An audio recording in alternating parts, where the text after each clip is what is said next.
యువకులకు, ఆడపడుచులకు, తల్లులకు, యువతులకు, ప్రతి ఒక్కరికి, అన్ని వర్గాల వారికి, ఎస్సీ, ఎస్టీ, బీసీ, ఓసీ, అన్ని మతాలు, ఇస్లాం, క్రిస్టియానిటీ, అన్ని కులస్తులందరికీ నేను హామీ ఇస్తున్నాను. మానవత్వాన్నే కాపాడుతాను, మీ అభ్యున్నతికే కష్టపడతాను. నేను లంచాలు తీసుకోను, నాకు అలాంటి అవసరం లేదు. మీ అభ్యున్నతికే నేను కష్టపడతాను.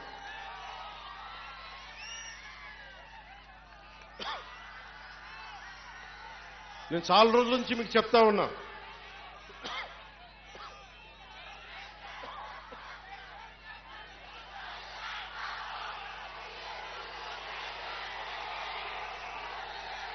వైసీపీ గత ప్రభుత్వ నాయకులు చెప్పారు, పవన్ కళ్యాణ్ ఆంధ్రాలో ఉండడు, హైదరాబాద్లో ఉంటాడు, పిఠాపురంకి వస్తే పిఠాపురం వాస్తవ్యుడు కాదు, ఇక్కడ ఉండడు.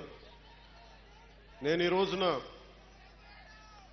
పిఠాపురం వాస్తవ్యుడిగా, సంపూర్ణ వాస్తవ్యుడిగా మారాను.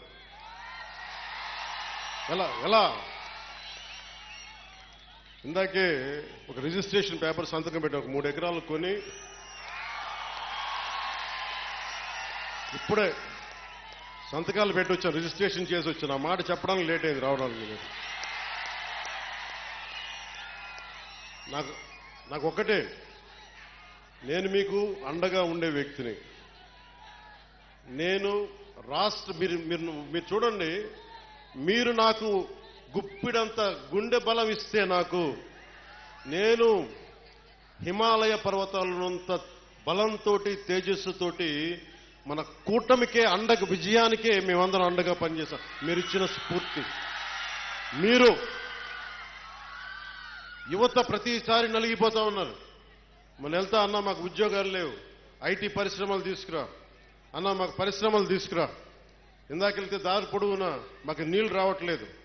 పక్కనే కేంద్రం మనకి గ్రాండ్ పథకంతో వచ్చే నీటి పథకాలు ఉన్నా కానీ పక్కనే 50 అడుగులు కూడా లేని పక్కనే ఉన్న గ్రామానికి నీళ్లు రావట్లా. వీటి వెనక కావాల్సింది అధికార యంత్రాంగాన్ని కొంచెం ప్రేమగా మాట్లాడి, బాధ్యతగా మాట్లాడి, గౌరవంగా మాట్లాడే పనిచేసే నాయకత్వం కావాలి. నేను అధికారులకి, మన నాయకులందరికీ ఒకటే చెప్పాను, నేను ప్రభుత్వ ఉద్యోగి కొడుకుని, ప్రభుత్వ ఉద్యోగులకి మేము గౌరవిస్తాం. నాయకులందరికీ చెప్పాను, మీరు ఎమ్మెల్యేలుగా గెలిచి అధికార యంత్రాంగం మీద జులుం ప్రదర్శిస్తే మటుకు క్రమశిక్షణ చర్యలు ఉంటాయి. అధికారులకి చాలా చాలా గౌరవం ఇవ్వండి. ఒకవేళ తప్పేదైనా ఉంటే అది మాట్లాడే విధానం వేరే ఉంటుంది, కానీ మీరు గత ప్రభుత్వం నాయకుల్లాగా దౌర్జన్యపూరితంగా బెదిరిస్తే పార్టీ పరంగా క్రమశిక్షణ చర్యలు ఉంటాయని చాలా రివ్యూ మీటింగ్లో చాలాసార్లు చెప్పాను నేను.